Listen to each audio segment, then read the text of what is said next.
اللہ اللہ اللہ اللہ اللہ۔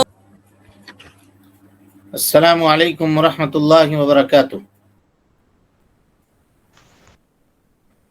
ان الحمد للہ نحمده ونستعینه ونستغفره ونعوذ باللہ من شرور انفسنا ومن سیئات اعمالنا، من يهده الله فلا مضل له ومن يضلل فلا هادي له، واشهد ان لا اله الا الله وحده لا شريك له، واشهد ان محمدا عبده ورسوله، اما بعد فان خير الحديث كتاب الله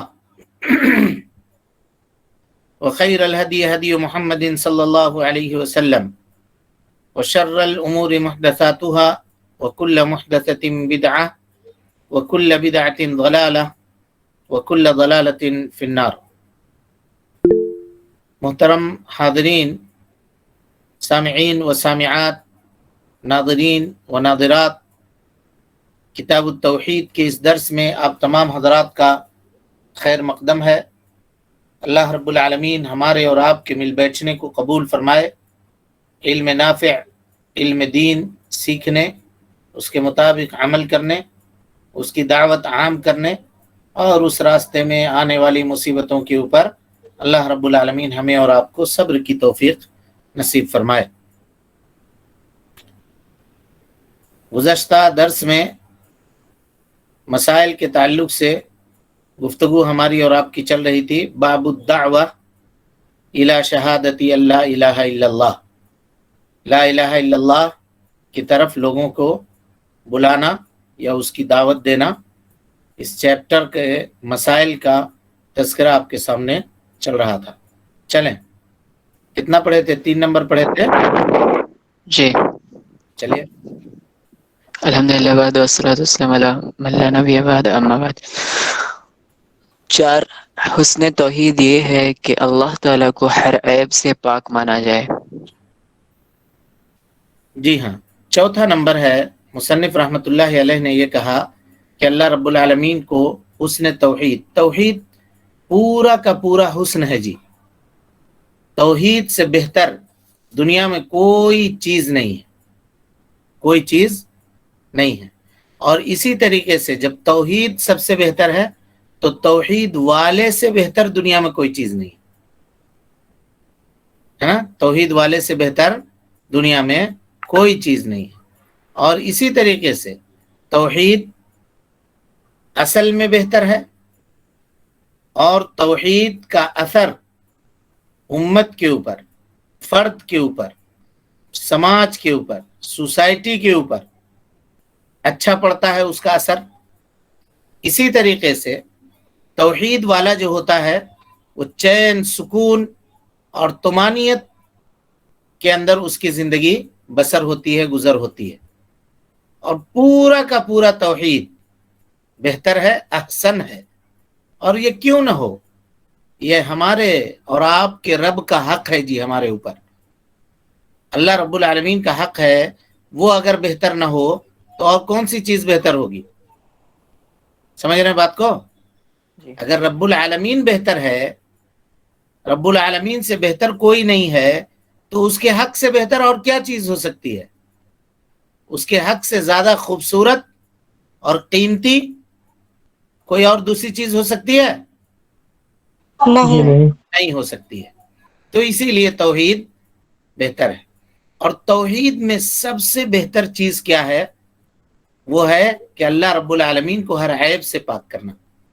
لہذا اگر ہم اور آپ موحد ہیں انشاءاللہ، تو ہم اپنی زبان سے کہتے ہیں لا الہ الا اللہ، اللہ کے علاوہ کوئی معبود نہیں ہے۔ یعنی اللہ رب العالمین کو معبود بناتے ہیں، گویا اللہ تعالیٰ کو ہر عیب سے، ہر نقص سے پاک کرتے ہیں، عمل کے ذریعے سے اس کی تحقیق کرتے ہیں کہ اللہ کے علاوہ کسی دوسرے کی عبادت نہیں کرتے۔ توحید بہتر کیسے ہے اور توحید سے انسان اللہ رب العالمین کو ہر عیب سے کیسے پاک کرتا ہے، وہ اس کی تفصیل آپ کو بتا رہا ہوں۔ اور اسی طریقے سے اللہ رب العالمین نے حکم دیا سبحان اللہ کہنے کا۔ سبحان اللہ کا مطلب جیسا کہ آیت میں ہم پڑھ چکے، قل ھذہ سبیلی ادعو الی اللہ علی بصیرۃ انا ومن اتبعنی سبحان اللہ وما انا من المشرکین۔ سبحان اللہ کہنے والا آدمی اللہ رب العالمین کو ہر عیب سے پاک سمجھتا ہے، اور تمام اعمال میں سے سب سے بہترین عمل اگر روئے زمین کے اندر کوئی پایا جاتا ہے تو وہ یہ ہے کہ اللہ رب العالمین کو ہر عیب سے پاک و صاف کیا جائے۔ یہی تو توحید کا مقصد ہے، ہر عیب سے پاک و صاف کیا جائے۔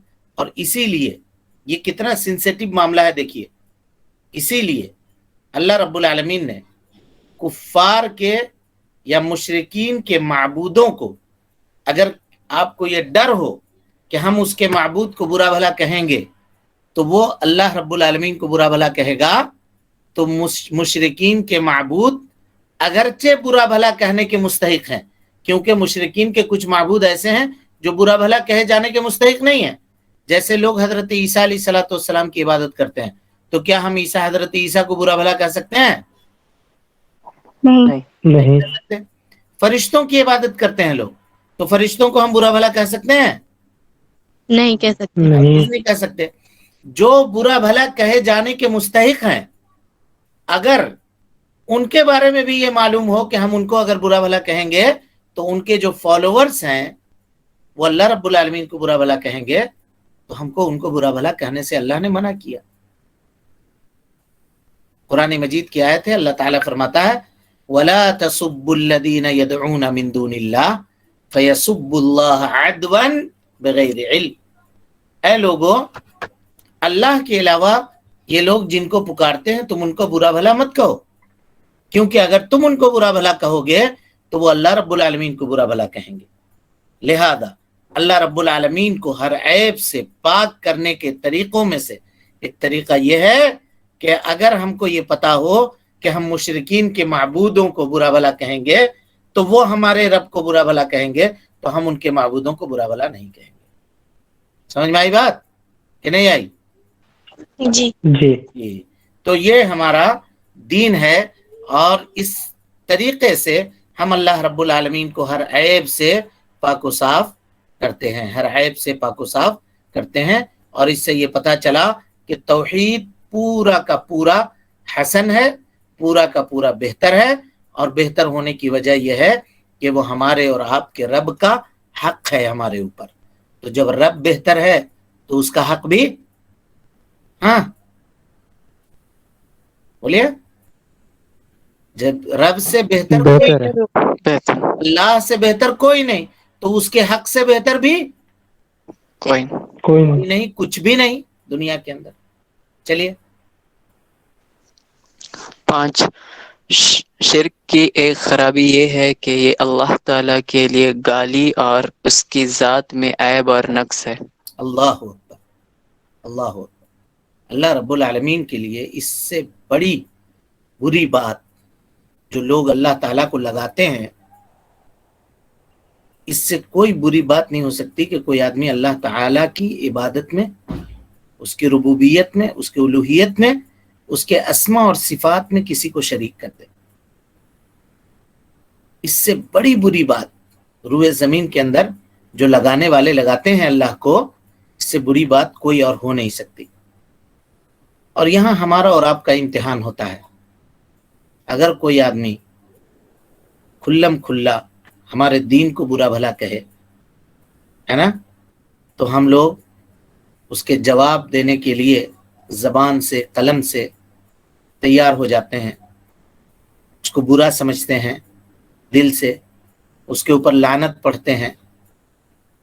لیکن کتنے مشرکین ہمارے نگاہوں کے سامنے ہیں جو اللہ رب العالمین کو یہ بری بات لگاتے ہیں شرک کرتے ہوئے، لیکن ہم کم سے کم ان کو توحید کی دعوت تک نہیں دے سکتے ہیں، ان کو دین کی بات تک سمجھانے کے لیے ہم تیار نہیں ہیں، ہم ان کے سامنے صحیح عقیدہ بتانے کے لیے تیار نہیں ہیں، تو پھر ہم کس طرح کے ایمان والے ہیں اور کیسے ایمان والے ہیں؟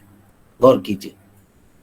مشرک یہ اللہ رب العالمین کے لیے سب سے بری بات روئے زمین میں لگاتا ہے، اور ان کے ساتھ ساتھ وہ لوگ جو اللہ رب العالمین سے وسیلہ اور وسائط طلب کرتے ہیں، درمیانی، ہے نا، وہ لوگ ہیں جو اللہ رب العالمین کے لیے عیب جوئی کرتے ہیں۔ اللہ رب العالمین کی کہتے ہیں کہ کسی آفس میں جانا ہو، کسی دفتر میں جانا ہو تو پہلے پیون سے ملنا پڑے گا، پھر اس سے بڑا سے ملنا پڑے گا، پھر اس سے بڑا سے ملنا پڑے گا، تب جا کر کے آفیسر سے ملیں گے۔ ویسے ہی اگر اللہ تک اپنی بات پہنچانی ہو، نعوذ باللہ من ذالک، تو پہلے اس سے ملنا پڑے گا، پھر اس بزرگ سے ملنا پڑے گا، پھر اس بزرگ سے۔ یہ اللہ رب العالمین کے حق میں گالی نہیں ہے تو اور کیا ہے؟ آپ مخلوق سے رب العالمین کی مثال دے رہے ہیں۔ اللہ رب العالمین جس کا یہ کہنا ہے وَإِذَا سَأَلَكَ عِبَادِي عَنِّي فَإِنِّي قَرِيبٌ أُجِيبُ دَعْوَةَ الدَّاعِ إِذَا دَعَانِ فَلْيَسْتَجِيبُوا لِي وَلْيُؤْمِنُوا بِي لَعَلَّهُمْ يَرْشُدُونَ، کہ پکارنے والا جب پکارتا ہے ہم اس کی پکار کو سنتے ہیں، ہم بندوں کے شہرک سے زیادہ قریب ہیں، باوجود اس کے آدمی وسیلہ تلاش کرے، وسائط تلاش کرے، درمیانہ آدمی تلاش کرے، میڈیٹر ڈھونڈے، تو اس سے بڑی خرابی روئے زمین کے اندر اور کچھ بھی نہیں ہو سکتی ہے۔ چلیے، اس باب کا ایک اہم ترین مسئلہ یہ بھی ہے کہ مسلمان کو اہل شرک سے دور کر دینا چاہیے، تاکہ کہیں ایسا نہ ہو کہ وہ شرک نہ کرنے کے باوجود ان کا ساتھی بن جائے۔ اس لیے کہ شرک جو ہے نا جی، یہ ایک بیماری ہے جو پٹتی ہے۔ شرک ایک بیماری ہے جو پٹتی ہے، جیسے ابھی ہے نا یہ کورونا وائرس، متعدی ہوتا ہے کہ نہیں ہوتا ہے؟ بولیے جی، جی جی کوارنٹائن کر رہے ہیں یا نہیں کر رہے ہیں؟ جی ہاں، تو ویسے ہی کوارنٹائن ہونے کی ضرورت ہے۔ دیکھا دیکھی آدمی سیکھتا ہے، دیکھا دیکھی آدمی سیکھتا ہے۔ چلیے، یعنی شرک ایک ایسی بیماری ہے جو پٹنے والی ہے، سمجھیے بات کو۔ آدمی دیکھ کر کے سیکھتا ہے، سماج اور سوسائٹی کا اثر اس کے اوپر ہوتا ہے، جبکہ موحد شرک سے اور اہل شرک سے بیزار ہے۔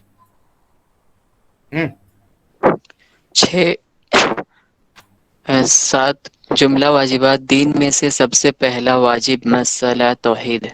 ماشاء اللہ، اللہ اکبر، سب سے پہلا واجب۔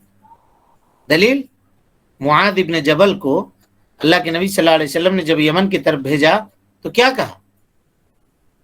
انک تأتی قوما من اہل الکتاب، معاذ آپ اہل کتاب کے ایک جماعت کی طرف جا رہے ہیں، فَلْيَكُنْ أَوَّلُ مَا تَدْعُوهُمْ إِلَيْهِ شہادت اللہ الہ الا اللہ، سب سے پہلے جس بات کی دعوت دینا وہ لا الہ الا اللہ کی گواہی ہے۔ لا الہ الا اللہ محمد رسول اللہ کی گواہی جب دے لیں، فَإِنْهُمْ أَطَاعُوا لِذَلِكَ، یہ جب کر لیں، فَعْلِمْهُمْ، تب پھر ان کو بتانا، ان اللہ افترض علیہم 5 صلوات فی اليوم واللیلہ، اس طرح سے۔ تو پتہ یہ چلا کہ بندے کے اوپر یہ واجب ہے کہ سب سے پہلے اس کو جو چیز سیکھنی چاہیے وہ کیا ہے؟ توحید۔ جب توحید سیکھ لے، اس کے بعد پھر دوسرے مسائل کو سیکھنے کی کوشش کرے۔ بشمول نماز تمام امور دین سے قبل توحید سے تبلیغ کا آغاز کرنا چاہیے۔ پھر سے پڑھیے۔ بشمول نماز تمام امور دین سے قبل توحید سے تبلیغ کا آغاز کرنا چاہیے۔ ہاں، توحید سے تبلیغ کا آغاز کرنا چاہیے، اور اس کے بعد جس چیز کی دعوت دینی چاہیے وہ نماز ہے، جیسا کہ حدیث معاذ میں ہے۔ پہلے یعنی توحید سے پہلے کچھ بھی نہیں ہے۔ توحید جب ہو گیا تو اس کے بعد پھر نماز کی دعوت دینی چاہیے، اس کے بعد پھر زکوٰۃ کی دینی چاہیے، اس کے بعد پھر روزے کی دینی چاہیے، جیسے ترتیب ہے۔ چلیے، رسول صلی اللہ علیہ وسلم کے فرمان ان یوحد اللہ اور کلمہ لا الہ الا اللہ کی شہادت و گواہی کا معنی و مفہوم ایک ہی ہے۔ 10 نمبر نا، 9 9 نمبر 9 نمبر کیا معنی ہے؟ کیا پھر سے پڑھیے۔ رسول اللہ صلی اللہ علیہ وسلم کا فرمان ان یوحد اللہ اور کلمہ لا الہ الا اللہ کی شہادت و گواہی کا ایک ہی معنی اور بالکل مفہوم. ایک ہی معنی ہے، ان یوحد اللہ، اللہ کی توحید، اللہ کو اکیلا جاننا، یہی معنی ہے کلمہ لا الہ الا اللہ کا، کہ اللہ رب العالمین کو اس کی عبادت میں اکیلا سمجھا جائے. چلیے، نہیں ہے کوئی معبود برحق سوائے اللہ کے. 10 کچھ لوگ اہل کتاب ہونے کے باوجود کتاب یعنی توحید سے کما حق باخبر نہیں ہوتے یا جاننے کے باوجود اس پر عمل پیرا نہیں ہوتے. اللہ اکبر. اس سے ہم لوگوں کا دعویٰ جو ہے وہ ڈھہ جاتا ہے اس مسئلے سے. کچھ لوگ اہل کتاب ہونے کے باوجود توحید کے مسائل سے واقف نہیں ہوتے. ہم لوگ کیا کہتے ہیں؟ ارے توحید توحید. ہم لوگ اہل حدیث ہیں، تم کو پتا ہے نہیں ہے؟ تم ہم لوگوں کو توحید سکھانے آئے ہو؟ جاؤ یہ سب تقریر جا کے دوسری جگہ کرنا جہاں وہ لوگ ہیں. یہ کہنا صحیح ہے؟ نہیں. عام نظریہ ہے لوگوں کا. ہم لوگ اہل حدیث ہیں، ہم لوگوں کو سب آتا ہے، توحید آتا ہے، سب سارا جتنا ہے سب ہم لوگ جانتے ہیں، رجسٹرڈ ہے ہمارے لیے.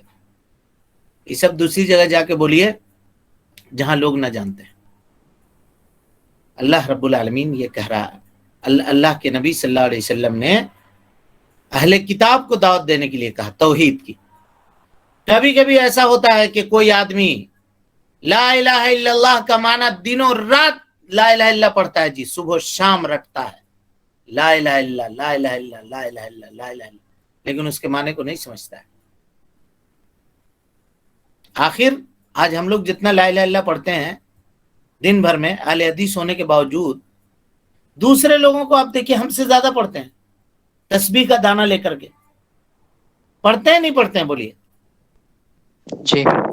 لیکن کیا وہ تقاضوں کو پورا کر رہے ہیں جو تقاضا ہے لا الہ الا کا؟ صحیح نہیں. بالکل نہیں. پھر کیا کہیے گا ایسے لوگوں کو؟ اسی کی طرف اشارہ کیا ہے مصنف رحمت اللہ علیہ نے. صبح و شام لا الہ الا کا ورد کرنے والے ہو سکتا ہے کہ وہ توحید کے معنی سے ناواقف ہوں، لا الہ الا کو نہیں جانتے ہوں. یعنی وہ آدمی جو صبح و شام تسبیح لے کر کے لا الہ الا پڑھ رہا ہے، دیکھیے گا شام ہوتے ہی قبر کے پاس چلا جائے گا روزی مانگنے کے لیے، عرس ہوتے ہی چادر لے کر کے چلا جائے گا مزار پہ چڑھانے کے لیے، صاحب قبر سے وہ اپنی فریاد کرے گا، اور قبر سے فریاد کرتے ہوئے بھی لا الہ الا پڑھے گا وہاں بھی. دیکھیے گا جو لوگ مزار پہ چادر چڑھانے کے لیے جاتا ہے، وہ لوگ بھی جب تھالی اٹھاتا ہے تو لا الہ الا پڑھتے ہوئے جاتا ہے. جاتا ہے نہیں جاتا ہے؟ جی. جی جی. وہ سمجھ گیا لا الہ الا کو؟ نہیں. بھائی نہیں. زبان سے لا الہ الا کہہ دینا کافی نہیں ہے. یہ بتانا چاہ رہے ہیں اس کے معانی کو، اس کے مفہوم کو جاننا ہے. وہ نصارہ جو یمن میں تھے وہ اللہ رب العالمین کو لا الہ الا اہل کتاب ہونے کے باوجود نہیں پہچانتے تھے، نہیں جانتے تھے. اسی لیے اللہ رب العالمین نے کہا فَإِنْ عَرَفُوا، اللہ کے نبی صلی اللہ علیہ وسلم نے حضرت معاذ بن جبل سے کہا فَإِنْ عَرَفُوا اللَّهَ، جب اللہ رب العالمین کی معرفت ان کو حاصل ہو جائے، جب اللہ رب العالمین کو جان جائیں، جب اللہ رب العالمین کو پہچان جائیں. کیسے پہچانے؟ لا الہ الا اللہ کی تحقیق کر لیں، جان جائیں، تو اس کے بعد تم پھر ان کو دوسری چیزوں کی دعوت دینا. یعنی پہلے اہم، سب سے اہم چیز جو ہے اس کی دعوت دینا، اس کے بعد اس سے کم جو اہم ہے اس کو دینا، پھر اس سے کم جو اہم ہے اس سے دینا. اس طرح سے سٹیپ بائی سٹیپ ان کو بتانا. چلیے. دین کی تعلیم تدریجاً دینی چاہیے. 12 سب سے پہلے اہم ترین اور بعد ازاں بتدریج اہمیت والے مسائل بیان کرنے چاہیے. ہاں، سب سے پہلے دین کی تعلیم میں یہ طریقہ اپنانا چاہیے کہ جو سب سے زیادہ اہم ہے اس کو بندے کو سب سے پہلے بتانا چاہیے، ہے نا؟ چھوٹا بچہ ہے، لا الہ الا اس کو سکھائیے، بتائیے اللہ کے علاوہ کوئی معبود برحق نہیں ہے، یہ توحید ہے. جناب محمد رسول اللہ صلی اللہ علیہ وسلم اللہ کے بندے اور اس کے رسول ہیں. دنیا میں اللہ تعالیٰ نے نبی صلی اللہ علیہ وسلم کو اس لیے بھیجا تھا کہ وہ ہم کو سیدھے راستے کی رہنمائی کریں. نبی صلی اللہ علیہ وسلم آخری رسول ہیں، وہ اپنی دعوت پہنچا کر دنیا سے چلے گئے، قرآن اور حدیث چھوڑ کر گئے ہیں، اسی کے مطابق زندگی گزارنی ہے. یہ کتاب کے اوپر لکھی ہوئی باتوں کے اوپر جو عمل کر کے زندگی گزارے گا جنت میں جائے گا، جو نہیں گزارے گا وہ جہنم میں جائے گا. بچے کے دل کے اندر یہ باتیں جب بیٹھ گئیں، ان چیزوں کو سیکھ گیا وہ 7 سال کے ہوتے ہوتے، تو اب اس کو کہا گیا کہ اب اس کو نماز پڑھنے کا حکم دو. اب یہاں نماز پڑھنے کے حکم دیں گے تو ترغیب دیں گے، کہیں گے دیکھو بابو، اللہ تعالیٰ نمازیوں کو پسند کرتا ہے، اور نماز کو اللہ تعالیٰ پسند کرتا ہے. اللہ تعالیٰ یہ پسند کرتا ہے کہ اس کی عبادت کی جائے. تو آپ اگر اللہ تعالیٰ کی عبادت کیجیے گا تو آپ نماز پڑھیے گا تو اللہ تعالیٰ آپ کو پسند کرے گا، اور جب اللہ آپ کو پسند کرے گا تو آپ کو جنت میں داخل کرے گا، آپ کو ثواب عطا کرے گا. اس طرح سے ترغیبی جملے کہہ کر کے اس کے دل و دماغ کے اندر نماز کی اہمیت کو ڈالی جائے. لیکن ابھی 7 سال کا ہے تو اس پر نہ تو جبر کیا جائے، نہ زبردستی کی جائے، نہ اس کے اوپر قہر کیا جائے، فورس ڈالا جائے، نہیں، بس ترغیب کی جائے. 10 سال کا ہو گیا اور نماز میں سستی اور کاہلی کر رہا ہے تو پھر دوسرے وسیلے اور طریقے اپنانا ہے، جیسے مارنا اور اس طرح سے اس کی تنبیہ کرنا. وہ ساری چیزیں کر کے آدمی تعلیم دے کر کے اس کو بتائے. پھر 10 سال کا ہو گیا، اس کو روزہ 1 آدھ دن 2 دن 5 دن کا رکھوائے. 12 سال کا ہو گیا پھر روزہ رکھوانا شروع کرے. اس طرح سے تدریج کے ساتھ، کیونکہ اگر ایک مرتبہ اس کو روزہ رکھوا دیجئے، نماز رکھوا دیجئے اور دوسری چیزیں بتا دیجئے تو کیا ہوگا، اس کا دماغ کام نہیں کرے گا اور پھر اس کو نفرت ہو جائے گی اعمال سے. اسی لیے تدریج، سٹیپ بائی سٹیپ، جو سب سے اہم ہے پہلے اس کو بتایا جائے، پھر اس کے بعد جو اہم ہے اس کو بتایا جائے، اس کے بعد جو اہم ہے اس کو بتایا جائے. اس طرح سے دعوت و تبلیغ میں اور اسی طرح سے بچوں کی تربیت میں اور ان کو اسلامی تعلیمات بتانے میں یہ طریقہ اپنانا چاہیے، جو طریقہ اللہ کے نبی صلی اللہ علیہ وسلم نے حضرت معاذ ابن جبل رضی اللہ تعالیٰ عنہ کو سکھایا تھا. چلیے 13 اس میں زکوٰۃ کے مصرف کا بھی بیان. 13 کے 12 جی 12 ہوگی. 12 ہو گیا ہے نا، 12 ہو گیا. 12 میں ایک اور بات چھوٹ گئی کہ اہم اور اہم چیز، پہلے جو اہم ہے اس کو بتانا ہے اور اس کے بعد جو اس سے زیادہ اہم ہے اس کو بتانا ہے. یہ تھا نا جی ہاں. کا یہ چیز کب ہے جی؟ یہ ہم لوگ دیکھیے ایک مسئلے کو سمجھیے. یہاں پہ جب آپ کے سامنے 2 مصلحت ایک ساتھ جمع ہو جائے، دونوں اچھائی ہے، تو دونوں میں سے جو زیادہ اچھا ہے اس کو قبول کرنا ہے. یہ شریعت کا قاعدہ ہے، شریعت کا قاعدہ ہے. اس کی مثال لیجیے. فجر کی نماز کے لیے آپ مسجد میں پہنچے، جماعت کھڑی ہو چکی ہے، تو سنت مؤکدہ جو ہے اس کو پڑھیے گا یا جماعت میں شامل ہو جائیے گا؟ جماعت. جماعت میں شامل ہوں گے. جماعت میں شامل ہو جائیں گے. جبکہ سنت مؤکدہ پڑھنے کی فضیلت کیا ہے؟ کہا کہ جو آدمی فجر کی 2 دنیا مافیا دنیا و مافیہ سے بہتر ہے نا. لیکن باوجود دنیا و مافیہ سے بہتر جب نفل ہو کے ہے تو فرض جو پڑھے گا اس کو ثواب کتنا ہوگا اس کا اندازہ لگائیے. اسی لیے آدمی کیا کرے گا، آ کر کے فرض میں شامل ہو جائے گا، اگرچہ یہ بھی نفع والا ہے لیکن اس کو چھوڑ کر کے جو اہم چیز ہے اس اہم چیز کے اوپر لگے گا. سمجھ ماری بات؟ تو ویسے ہی اسلامی یہ قاعدہ ہے شریعت کا کہ مسلمان جو ہوتا ہے وہ پہلے اہم چیز سے شروع کرتا ہے، اس کے بعد جو اس سے زیادہ اہم ہے اس پہ، اس سے کم اہم ہے اس کو، پھر اس کے بعد جو اس سے کم اہم ہے اس کو، ہے نا. اوپر سے نیچے اترے گا، نیچے سے اوپر نہیں جائے گا. کہاں جائے گا؟ کیسے کرے گا؟ اس میں اوپر سے نیچے. زیادہ ہم کو ترجیح. ہاں، زیادہ کو ترجیح دے گا. یعنی یہاں کی سیڑھی ایسے الٹا اترے گا. سب سے 1 نمبر پہ ہے توحید، اس کو سیکھے گا. اس کے بعد نماز ہے، پھر سیکھے گا. پھر روزہ ہے، اس کو زکوٰۃ ہے، زکوٰۃ سے پھر روزہ ہے. اس طرح سے چلیے. 14 معلم کو چاہیے کہ وہ متعلم کے شبہات کو بھی دور کرے. ہاں، معلم کو چاہیے کہ وہ متعلم کے شبہات کو دور کرے. اللہ اکبر. یعنی دیکھیے، عالم کا کوئی بھی عالم جو آپ کو اللہ تعالی ہم کو آپ کو سب کو بنایا، ہم لوگ سب کوتا ہیں اس مسئلے میں، تو 13 نہیں پڑھے؟ پڑھے تھے زکوٰۃ کا مصرف کا بیان، چھوڑی زکوٰۃ کے مصرف کا بیان۔ بیان، اسی کو پہلے دیکھ لیتے ہیں۔ کا زکوٰۃ کے مصرف کا بیان، ہاں جی، کیا زکوٰۃ کا مصرف کا بیان ہوا؟ جب نماز کا بعد زکوٰۃ کا ہوا۔ زکوٰۃ کا مصرف مانے زکوٰۃ کہاں خرچ کیا جائے گا؟ غربا سے لے کے عمر، ہاں، عمرا سے لے کر کے فقراء کو دیا جائے گا، فقیروں کو دیا جائے گا۔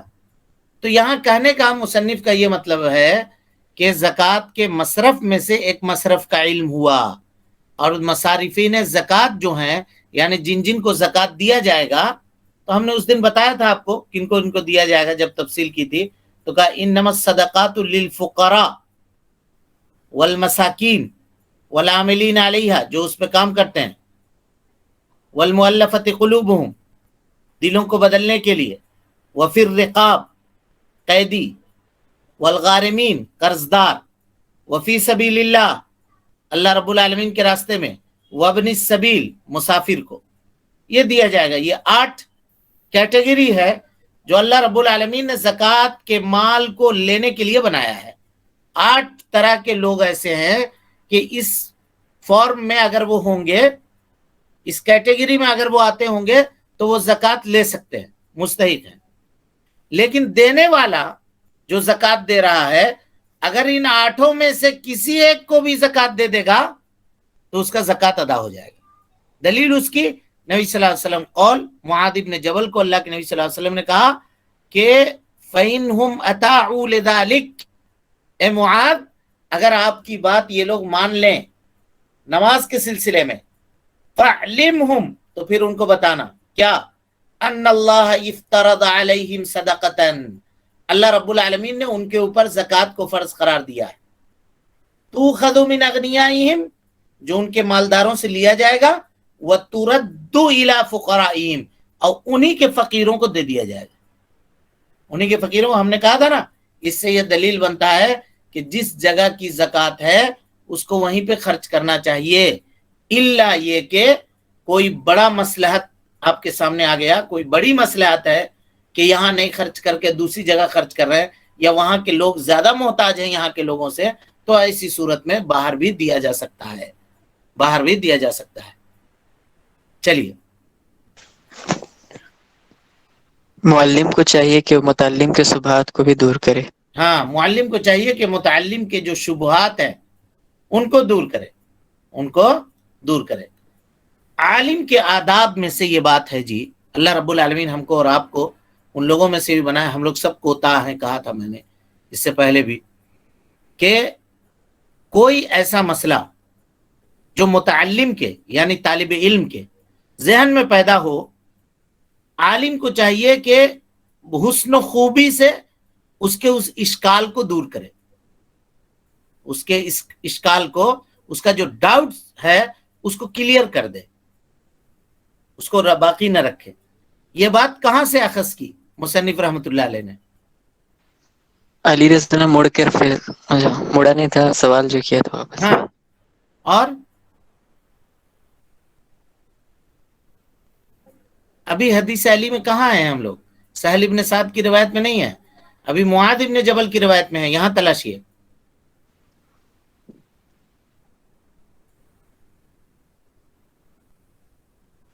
نبی صلی اللہ علیہ وسلم حضرت معاذ ابن جبل کو یمن کی طرف بھیج رہے تھے نہیں؟ جی، تو ان کے دل میں یہ خیال ہوگا یا نہیں ہوگا، کہاں بھیج رہے ہیں ہم کو، کون لوگ ہیں، کیسے لوگ ہیں، کیسے کریں گے، کیا کریں گے، یہ سب سوال ہوگا نہیں ہوگا؟ جی جی بولیے۔ جی نبی صلی اللہ علیہ وسلم نے چونکہ وہ معلم انسانیت بنا کر کے بھیجے گئے تھے، اللہ اکبر، دیکھیے کس طرح سے آپ صلی اللہ علیہ وسلم تعلیم دیتے تھے، کیسا اور کیسی باتوں کو آپ صلی اللہ علیہ وسلم لوگوں تک پہنچاتے تھے۔ آپ جان گئے کہ معاذ کے دل کے اندر یہ خلش ہوگی، اس کو محسوس کیا آپ نے، ان کے ہاؤ بھاؤ سے، ان کے چہرے سے سمجھا ہوگا کہ اجنبی ملک میں مجھ کو بھیج رہے ہیں نبی صلی اللہ علیہ وسلم، کیا کریں گے، کیسے کریں گے؟ تو نبی صلی اللہ علیہ وسلم نے ان کے اس شبہ کو دور کر دیا، کہا انک تأتی قوما من اہل الکتاب، اے معاذ آپ اہل کتاب کے قوم میں سے ایک قوم کے پاس جا رہے ہیں، جو شبہ ان کے دل میں پیدا ہو رہا تھا اس کو دور کر دیا، اب کہاں جا رہے ہیں؟ اب رہی بات جو شبہ تھا کہ کیسے ان کو دعوت دیں گے، کیسے ان کو سمجھائیں گے، کیسے سکھائیں گے، کہاں سے شروع کریں گے، اتنے مسائل ہیں دین میں، تو کہا فَلْيَكُنْ أَوَّلْ مَا تَدْعُوهُمْ إِلَيْهِ شَهَادَةَ اللَّا إِلَهَ إِلَّا اللَّهُ فَإِنْهُمْ أَطَاعُوا لِذَلِكَ۔ سمجھ میں آئی بات؟ جی شیخ۔ جی یہ مسئلہ کہ معلم عالم دین بھانپ لے، سمجھ لے طالب علموں سے کہ وہ مسئلے کو سمجھے ہیں نہیں سمجھے ہیں، اور نہیں سمجھے ہیں تو طالب علم کو رحمت، معلم کو عالم دین کو اپنے طالب علموں سے رحمت، شفقت اور محبت سے معاملہ کر کے اس کو اس کے ڈاؤٹس کو کلیئر کر دینا چاہیے اور اس کو سمجھا دینا چاہیے۔ اللہ اللہ اللہ اللہ اللہ اللہ اللہ اللہ اللہ